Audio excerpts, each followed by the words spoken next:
Hello everybody, this is Mulenga and welcome back to my channel where we talk all things faith, life and personal development. Have you ever gotten a recipe from somebody or on TV and you decided to make it? And sometimes the food comes up right, but there are other times where it looks the part but it tastes awful, or there are times where it doesn't look nice but it tastes great. And it's usually as a result of one thing: an ingredient missing or too much of an ingredient. And so I wanted to talk about the three ingredients of godly success as I see them. If you have another view, I'm quite happy that you share it in the comment section. But these are the three ingredients that I believe make up for godly success: spiritual, mental, and physical.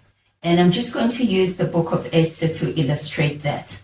So if you've read the book of Esther, you understand that the Hebrews were under threat of being exterminated. And Esther was called upon as the queen to speak to the king and plead for the lives of those of the Hebrews. And we find out that initially Esther was reluctant to do that because she was scared. She hadn't revealed her identity as a Jew, and so she was scared. And Mordecai sends a message to say, "Look, help is going to come one way or the other. Help is going to come one way or the other. You can be the conduit that God is going to use, or somebody else will." So Esther draws courage and decides that she was going to do what had been asked of her. But before she did that, she asked for prayers and fasting, and she also prayed and fasted, and then she went to see the king. So here we see that Esther had a decision to make. That's mental, right? She had a decision to make, to say, okay, I'm going to do this scary thing. And then the spiritual aspect was that she needed favor because the king hadn't called her for 30 days. And if she presented herself in the inner court without the king's consent, and if he didn't lift the scepter, she would be killed. So she needed favor. That was spiritual. And that's why she prayed and she fasted. And, the Jewish people also did the same, to stand in agreement with her. And then after that, all those two, mental and spiritual, had been done, she now had to get up and go and act on what she had believed. And that's the physical part. So I believe that there are times where we're good for praying, praying for making decisions, but then we don't act out the faith because, faith without actions is dead. So we don't act it out. So we don't get the results. There were certain things that she needed to do. For instance, she'd been wearing sackcloth, so she wasn't looking good. But the day she decided to go and take that chance and stand in front of the king, she changed her clothes and put on her royal robes, and she was looking good.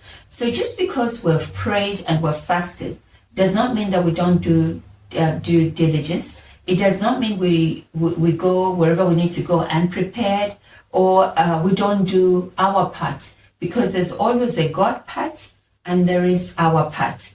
So the spiritual aspect of God giving us favor, God giving us divine wisdom, divine insights, that's God's part. Us praying, asking for help, that's our part. Us, making the decision to do it God's way, that's our part. So I've seen in my life, there's certain things that I was really for it. I really believed God was going to help me. But, later as I look back, I realized, I didn't do my part. And I know there's no way God can fail, so I didn't do my part. So ask yourself in any area, where are you spiritually, where are you mentally, and where are you physically? Have you prayed and fasted, spoken the word, claimed it, but have done nothing about it? Or have you, made the decision, did what you needed to do, but you didn't go with God? Because when we read about David, it says, and on Joseph, that whatever he did, he prospered because God was with him. But we also read in Exodus where Moses said, if you don't come with us, we're not going. Because if we do things in our own strength, Even if the work, there's so much toil attached to it. But when we go, with God, we receive things under grace and in a perfect way.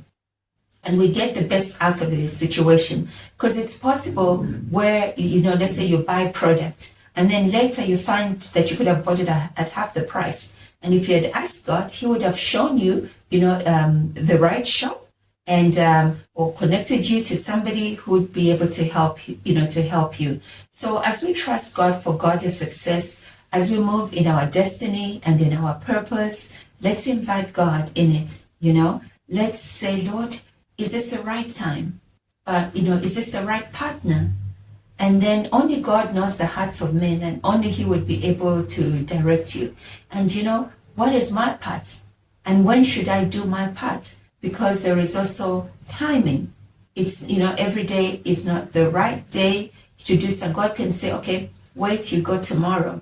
Tomorrow that person is in a good mood and they just, want to get business done, and they give you the order and off you go. So let's continue forging forward, trusting God, being mentally sound, doing our study if we need to study.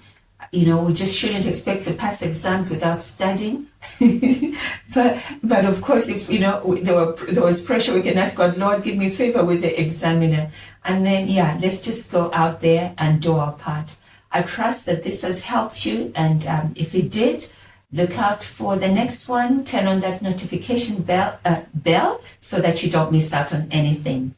Have a great day ahead, and God bless. Bye-bye.